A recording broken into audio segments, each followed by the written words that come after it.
Dear students, first of all, very much good morning to all of you. पिछली video में business services की पिछली video में मैंने आपको एक एग्जांपल दिया था पेट्रोल पंप का। होपफुली आपको उस पेट्रोल पंप के एग्जांपल से आपको लगभग थोड़ा सा कॉन्सेप्ट क्लियर हो चुका होगा कि बिजनेस सर्विसेज होती क्या हैं।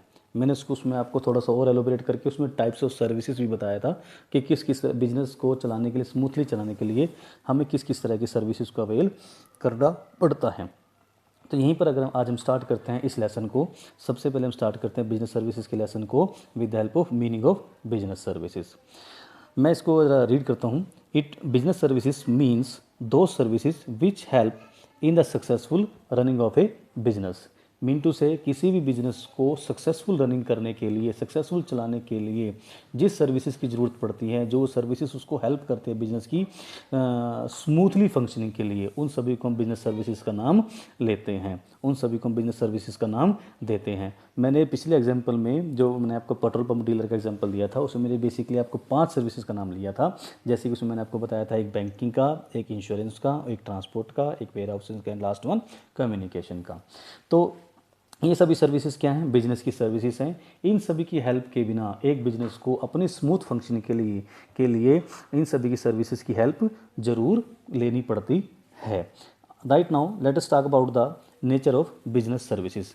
अल्टीमेटली इन बिजनेस सर्विसेज की नेचर कैसी होती है, हम वन बाय वन करेंगे। बेसिकली 5 तरह की हमारे पास, अगर हम नेचर ऑफ बिजनेस सर्विस की बात करते हैं तो हमारे पास 5 पॉइंट आते हैं। वन बाय वन हम इनको करते हैं।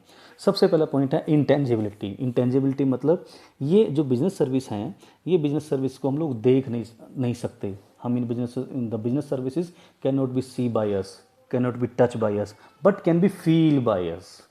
सबसे बड़ी बात क्या कही मैंने आपको कि इन बिजनेस सर्विसेज को हम देख नहीं सकते, छू नहीं सकते, लेकिन इन बिजनेस सर्विसेज को फील किया जा सकता है। फील किया जा सकता है कि हाँ, कि इनके बिना हमारा काम नहीं हो सकता।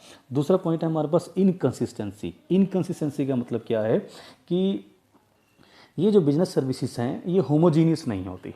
होमोजीनियस से नहीं होती मतलब इनमें होमोजिनिटी की जो फीचर है, होमोजिनिटी नहीं होती, ये हेट्रोजीनियस नेचर की होती हैं।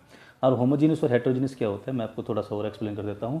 मान लीजिए 2 टीचर आपको पढ़ाते हैं, सेम सब्जेक्ट पढ़ा रहे हैं, सेम बुक यूज़ कर रहे हैं, लेकिन फिर भी दोनों का जो पढ़ाने का तरीका होगा, जो दोनों का जो काम करवाने का तरीका होगा, दोनों का जो लेक्चर डिलीवर करने का तरीका होगा वो डिफरेंट होगा। मतलब कंटेंट सेम है, टॉपिक सेम है, बुक सेम है, तो फिर भी उनका जो सर्विसेज देने का तरीका है वो हेट्रोजीनियस है, होमोजीनियस नहीं है। यही सिस्टम हमारा बिजनेस सर्विसेज के अंदर भी मिलता है।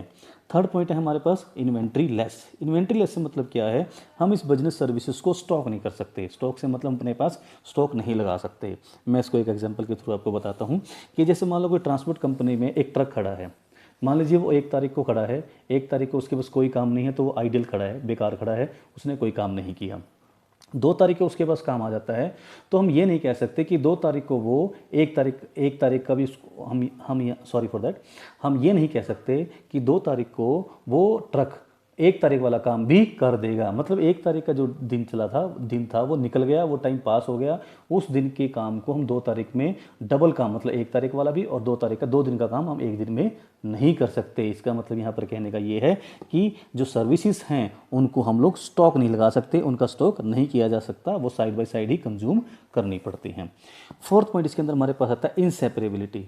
इनसेपरेबिलिटी का मतलब क्या है यहाँ पर कि both the production and utilizations go hand to hand. अब प्रोडक्शन एंड यूटिलाइजेशन क्या है कि जो सर्विसेज का प्रोडक्शन है और सर्विसेज का यूटिलाइजेशन है वो साइड बाय साइड चलता है। मैं आपको छोटा सा फिर एक एग्जांपल देता हूँ। मान लीजिए कोई डॉक्टर ऑपरेशन करना चाहता है, राइट, डॉक्टर ऑपरेशन करने के लिए तैयार भी है, लेकिन डॉक्टर ऑपरेशन कब करेगा?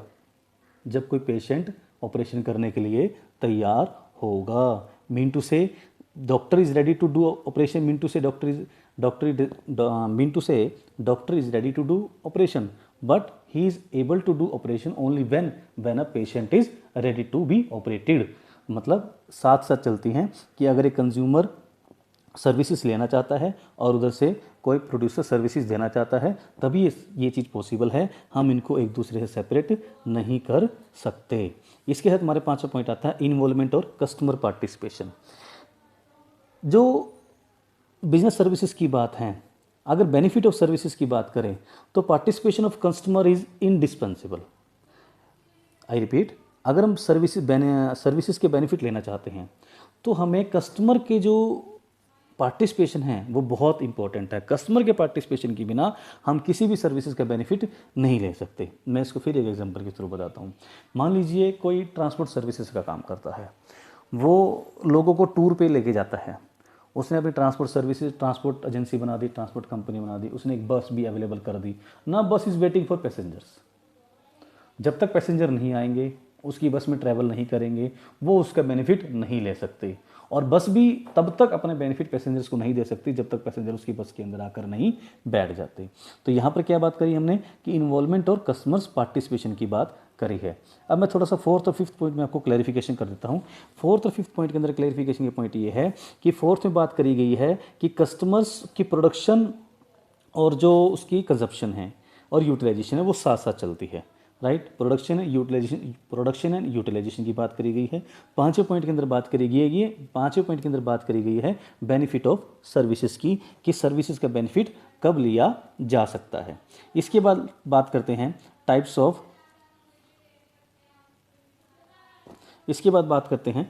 ऑफ बिजनेस सर्विसेज की। मैंने आपको लास्ट वीडियो में ही बता दिया था कि हमारे पास 5 तरह की सर्विसेज होती हैं। मैं इसको शॉर्ट में फिर से एक्सप्लेन करता हूं क्योंकि आप इसी लेसन के अंदर ये सारी सर्विसेज को हम डिटेल में स्टडी करेंगे। सबसे पहला पॉइंट आता है बैंकिंग। आप सबको पता है बैंकिंग जो है वो क्या क्या प्रोवाइड करता है बिजनेस को, फाइनेंस अवेलेबल कराता है। फाइनेंस अवेलेबल कराने के बहुत सारे तरीके हैं। वो एक बैंक बिजनेस को शॉर्ट टर्म फाइनेंस भी करता है, मीडियम टर्म फाइनेंस भी करता है और लॉन्ग टर्म फाइनेंस भी प्रोवाइड करता है। दूसरा हमारे पास आता है इंश्योरेंस। इंश्योरेंस क्या करता है? With the help of insurance एक बिजनेसमैन अपने रिस्क को एक फीस के बदले में अपने रिस्क को इंश्योरेंस कंपनी की तरफ ट्रांसफर कर देता है। मतलब इंश्योरेंस कंपनी थोड़ी सी फीस लेकर बिजनेसमैन के रिस्क को अपने ऊपर ले लेती है कि अगर कभी रिस्क अराइज हुआ, अगर कभी नुकसान हुआ, लॉस हुआ, तो बिजनेस को अगर कोई नुकसान होता है तो इंश्योरेंस कंपनी उस नुकसान को रिकवर करके देगी। थर्ड पॉइंट हमारे पास ट्रांसपोर्टेशन। ये पॉइंट भी हमने आपको डिस्कस किया था कि एक कंपनी को रॉ मटेरियल चाहिए, एक कंपनी को फिनिश गुड्स को बेचने के लिए जो मार्केट में पहुंचाने हैं उसके लिए भी उसको ट्रांसपोर्टेशन की ज़रूरत होती है। क्योंकि रॉ मटेरियल कहीं और बन रहा है, रॉ मटेरियल कहीं और अवेलेबल है, फैक्ट्री कहीं और लगी हुई है, फिनिश गुड्स फैक्ट्री में पड़े हैं और बेचने के लिए उसको मार्केट तक पहुँचाना है। मीन टू से जो गुड्स की मूवमेंट वाला काम है वो सारा काम कौन करेगा? ट्रांसपोर्ट करेगी। फोर्थ पॉइंट हमारे पास आता है वेयर हाउस। अब वेयर हाउस की ज़रूरत क्या पड़ती है? आप सबको हम एक पॉइंट बताते हैं कि जो गुड्स की प्रोडक्शन का टाइम है वो अलग है और गुड्स की जो कंजप्शन का टाइम है वो अलग है। मैं आपको एक छोटा सा एग्जांपल देता हूँ। मान लीजिए आप लोग सब वुलन क्लॉथ्स यूज़ करते हैं। वुलन क्लॉथ्स नॉर्मली विंटर के सीजन में यूज़ किया जाता है in the month of October, November and December.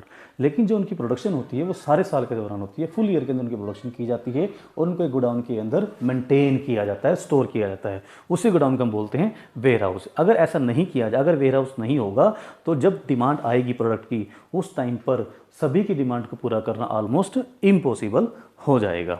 Last point हमारे पास आता है that is communication.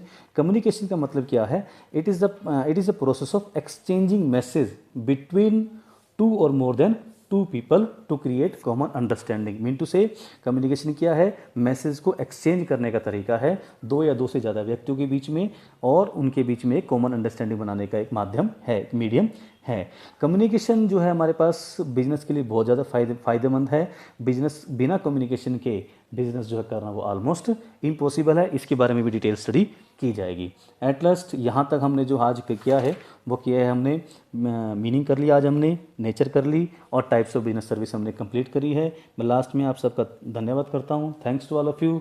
In the next time मैं आपके पास फिर एक नई वीडियो लेके आऊँगा। एट लास्ट मैं आपसे एक और रिक्वेस्ट कर रहा हूँ आप सभी स्टूडेंट से, प्लीज़ मेरे चैनल को सब्सक्राइब करिए। सब्सक्राइब करने का फ़ायदा ये होगा कि जैसे मैं कोई नई वीडियो अपलोड करता हूँ आप तक वो उस नई वीडियो की नोटिफिकेशन पहुँच जाएगी जो आपके एग्ज़ाम में, जो आपकी स्टडी में हेल्पफुल होगी। At last I again thanks to all of you. Thank you.